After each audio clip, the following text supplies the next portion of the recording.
Service in St. Louis has issued a severe thunderstorm warning for northeastern Randolph County in southwestern Illinois until 7:30 p.m.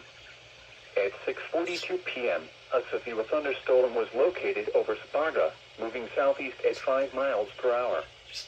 Expected hazards include 60 miles per hour wind gusts. This is a radar-indicated threat. The following impacts are expected. Expect damage to roofs, siding, and trees. Locations impacted include Sparta, Steelerville, Percy, Coulterville, Tilden, and Eden. For your protection, move to an interior room on the lowest floor of a building.